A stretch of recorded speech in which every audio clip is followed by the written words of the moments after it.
سامنے کی بات آپ مجھ سے پوچھتے ہیں کہ صوفیہ نے افراد کی بلکہ معاشرے کی کردار سازی میں کیا حصہ لیا.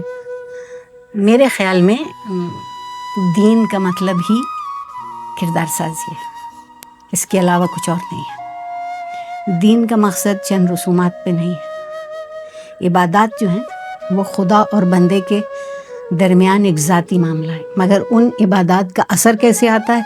وہ جب ایک فرد پورے معاشرے سے اس کا تعلق ہوتا ہے، جب وہ برتتا ہے. تو اگر فرد اچھا ہوگا ایک، وہ معاشرے سے بہتر برتاؤ کرے گا. معاشرہ اگر اس فرد کے بہتر برتاؤ کو دیکھے گا تو وہ معاشرے کی قدر اور عزت کا حقدار ٹھہرے گا.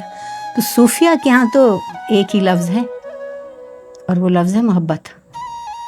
اور محبت کے معنی رومانویت نہیں ہے. محبت کے معنی ہے عزت کرنا، اپنی بھی اور دوسروں کی بھی. اور یہ ان کے یہاں شروع ہوتی ہے خدا سے، اور خدا سے جو عزت کا تعلق اس کو کیسے ظاہر کریں کہ جو خدا کی مخلوق ہے اس کی عزت کر سکے. میرے آقا رسول اللہ صلی اللہ علیہ وسلم سے کسی نے پوچھا تھا کہ میں اپنے رب کو کہاں تلاش کروں؟ جواب ملا اس کے بندوں میں. صوفیہ نے بس یہیں سے بات سیکھی تھی کہ خدا کو ڈھونڈنا ہے تو خدا کے بندوں کو جا کے ڈھونڈنا پڑے گا. اس لیے اور خدا کی تلاش کیا ہے دراصل؟ وہ بھی جو ہمارے اندر جتنی اخلاقی خوبیاں ہیں، جتنی ہمارے اندر اخلاق کی وسعت ہے، قوت ہے، اس کو دریافت کرنا. اور جس وقت ہم اخلاقی انسان ہو جاتے ہیں اس وقت ہم خدا کے بندے ہو جاتے ہیں. قرآن نے 2 لفظ استعمال کیے، آدمی اور انسان. آدمی صرف حیوانی وجود ہے اور انسان اخلاقی وجود ہے. خدا کی منشا یہ ہے کہ ہم حیوانی وجود سے اخلاقی وجود تک پہنچ جائیں. صوفیہ اس سے الگ کیسے ہو سکتے تھے؟ اور کردار بنیادی طور پر ہم سمجھتے ہیں کہ شاید ہم بہت سارے لفظ ادھار مانگ کے لائے ہیں انگریزی کے، اور ان کو استعمال کرتے ہیں کہ منصوبوں میں رکھا ہے، منصوبوں کی تنظیم میں رکھی ہے کہیں ترقی. نہیں، ترقی میرے اور آپ کے اندر رکھی ہے. ہم کتنا بلند ہو کے سوچ سکتے ہیں اور کتنا گہرا ہو کے محسوس کر سکتے ہیں، ترقی وہیں سے شروع ہو جاتی ہے. جب تک سطح پہ زندہ رہتے ہیں ترقی کی کوئی معنی نہیں ہوتی. اور صوفیہ نے سطح کی بات ہی نہیں کی. وہ انسان کا ظاہر دیکھتے ہی نہیں ہیں، ان کی نظر باطن پر ہوتی ہے. میں یہاں ایک جرأت سے یہ کہنا چاہوں گی کہ صوفیہ فیصلہ کرتے ہی نہیں. فیصلہ تو ہمیشہ وہ کرتا ہے جو خود کو دوسروں سے برتر سمجھتا ہے. صوفیہ تو مجھ کو اور آپ کو اس نظر سے دیکھتے ہیں جیسے وہ ہمارے جیسے ہیں. اور ان کے یہاں جو یہ سوال آپ نے بہت اچھا پوچھا کہ وہ عشق کو سب سے زیادہ فوقیت دیتے ہیں، اور ان کے یہاں علم اور عقل پیچھے رہے. عقل تو ہے ہی بہت پیچھے رہنے کی چیز. عقل آپ کو صرف ان چیزوں کا شعور دیتی ہے جنہیں آپ دیکھ سکتے، سن سکتے، چھو سکتے. لیکن جو کام کی چیزیں ہیں نہ انہیں آپ سن سکتے، نہ آپ انہیں دیکھ سکتے ہیں، نہ آپ انہیں چھو سکتے ہیں. تو کوئی دوسری چیز چاہیے جو ان چیزوں کا علم دے. اب علم کیا ہے؟ علم تو ہے جاننے کا نام. اور علم کو ہم اگر یہ سمجھ لیا کہ کتابوں کا انبار ہے تو قرآن کے لفظوں میں گدھوں پہ لدی ہوئی ہے. اور اگر وہ علم عشق ہو کے، کیفیت ہو کے، احساس بن کے، شعور کے بن کے آدمی کے اندر اتر گیا تو وہ عشق ہے، وہ عرفان ہے. اور کوئی عقل اور کوئی علم جو عرفان کے لیے راستہ نہ بنے وہ بیکار. اس لیے صوفیہ کے ہاں عقل بھی کمتر اور علم اکثر پیچھے رہ جاتا ہے. کس طرح کہ انسان کا احساس علم کی اس سطح پہ پہنچتا ہے جسے آپ ادراک کہتے ہیں، جسے آپ وجدان کہتے ہیں. تو جب علم وجدان کی سطح پہ پہنچ جائے تو وہ عشق کی بدولت میں اثر ہوتا ہے. خالی علم صرف دلیل اور استدلال کا نہیں ہوتا. اصل علم وہ ہے جس میں آپ کا احساس اور ایک تجربے کا احترام شامل ہو. آپ دیکھیے قرآن کی ساری دلیل کہانی سے ہے، اور کہانیاں کیا ہیں؟ پچھلوں کے تجربوں کا ذکر. اور وہ تجربے جو بہتر تجربے تھے ان کو تعظیم اور تکریم کے ساتھ بیان کیا ہے۔ علم یہ نہیں کر سکتا، علم تو فیصلہ کرنے لگتا ہے، موازنہ کرنے لگتا ہے، آگے بڑھنے کی فکر میں رہتا ہے۔ یہ عشق ہے جو عرفان دیتا ہے، جذب کرنا سکھاتا ہے، اور کوئی عقل جذب کرنا نہیں سکھاتی۔ عقل کا تو جی چاہتا ہے جو کچھ اندر ہے اسے بھی باہر لے آئے۔ عرفان جو ہے وہ بہت کمال کی چیز ہے، باہر کی دنیا کو اپنے اندر اتار لیتا ہے، اور جب وہ باہر کی دنیا کو اپنے اندر اتارتا ہے اور پھر باہر کی دنیا کو دیکھتا ہے تو وہ دنیا دوسری ہوتی ہے۔ وہ دنیا وہ نہیں ہوتی جو صرف میزان سے اور توازن سے اور اس سے، اس چوں و چرا کی دنیا نہیں ہے۔ وہ دنیا اس میں حساب و کتاب بھی نہیں ہے کہ 2 میرے ہیں 2 تمہارے، نہیں، میرا کچھ بھی نہیں ہے اور سب کچھ تمہارا ہے۔ سب کچھ دے کے جو ملتا ہے وہ سب کچھ لے کے نہیں ملتا، اسی لیے جن کے پاس آج بہت ہے وہ خالی ہیں، اور وہ لوگ جو صاحب دل ہیں جن کے پاس گننے کو کچھ نہیں ہے مگر دینے کو بے حساب ہے۔ دیکھیے بہت سیدھی سی سامنے کی بات ہے، اگر مجھے کوئی چیز اپنی ہی اچھی لگنے لگے اور میں خود اپنے ہی عشق میں گرفتار ہو جاؤں تو میں نے خود کو محدود کر لیا، خود کو بہت محدود کر لیا۔ مجھے تو چاہیے یہ کہ میرے ارد گرد عکس ہیں، اس میں ایک عکس میرا ہے، ایک عکس، ایک معمولی سا عکس میرا۔ اگر میں باقی عکس نہیں دیکھوں تو اس تناظر میں میرے عکس کے کوئی معنی نہیں ہے، کوئی معنی پیدا نہیں ہوتے۔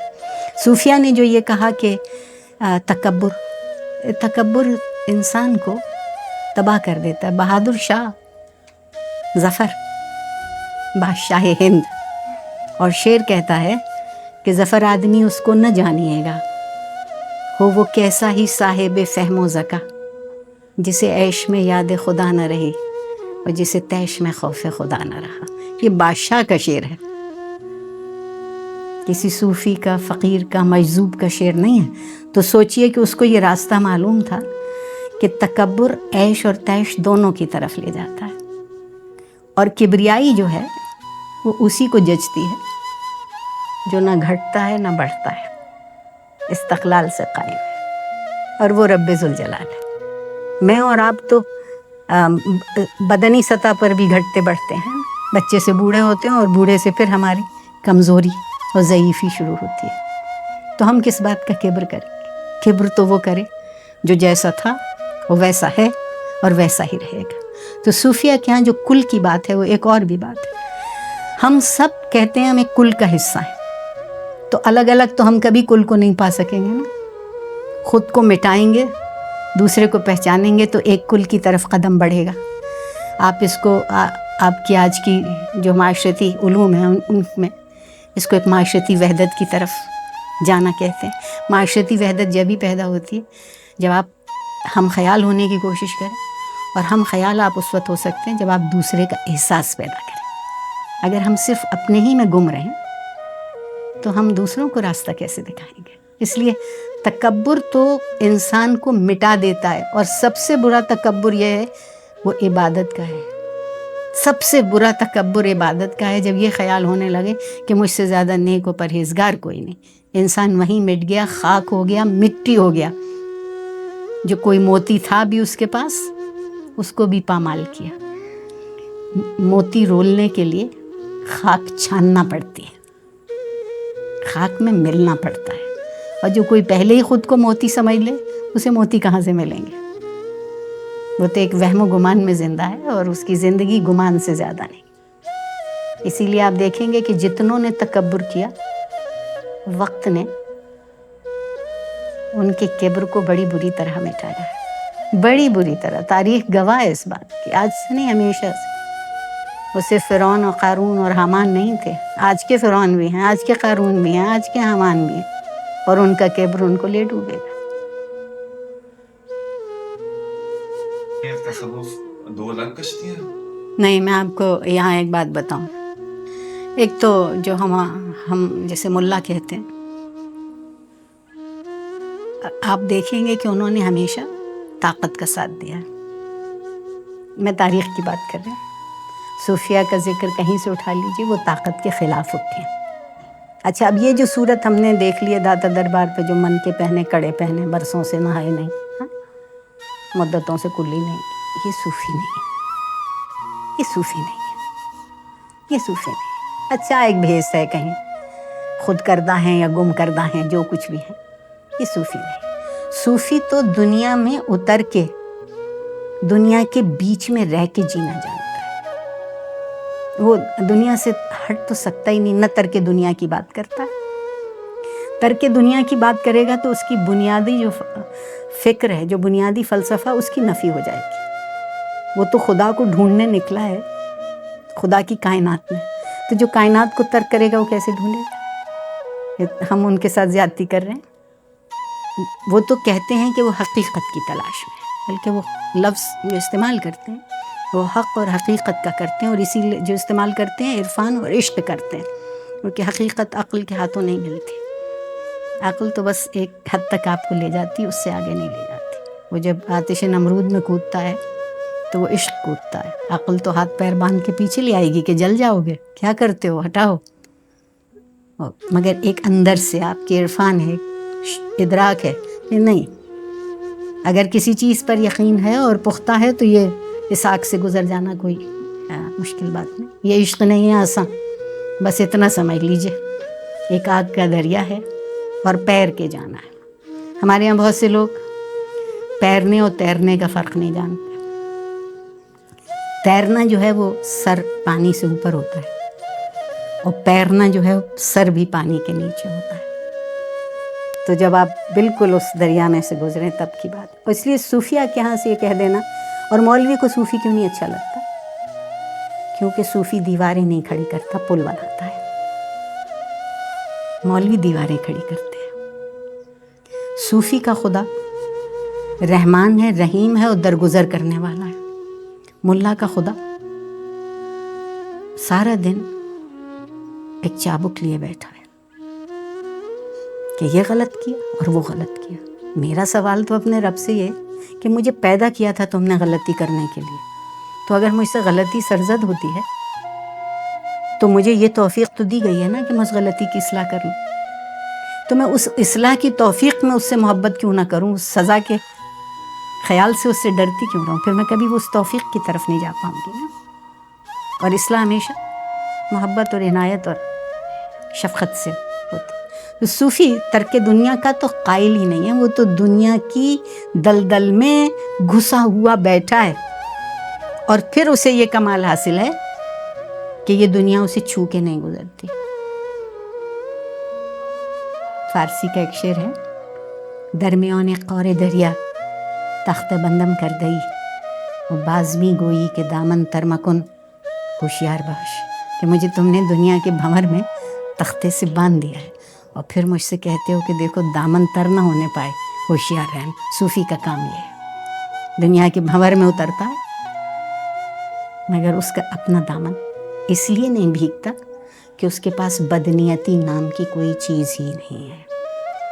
وہ صرف خلوص نیت سے لوگوں سے محبت کرتا ہے اور لوگوں کو اخلاق کا اور بھلائی کا راستہ دکھاتا ہے۔ تو جسے کچھ لینا نہ ہو بدلے میں، وہ دنیا کو کیوں ترک کرے گا؟ ترک دنیا کی باتیں تو وہ کرتے ہیں جو حد سے زیادہ دنیا میں ان کا نفس الجھا ہوا ہے۔ صوفی کو تو دنیا نظر ہی نہیں آتی، اس کے نزدیک تو وہ دنیا ہی اصل حقیقت اور کائنات ہے، وہ اس کا فرق ہی نہیں کرتا، تو اس کے ترک کی بات کیسے کرے گا؟ یہ تو تضاد ہو جائے گا کہ جسے ڈھونڈنے نکلا تھا اسے پہلے ہی مٹا دیا، پھر کیا ڈھونڈے گا؟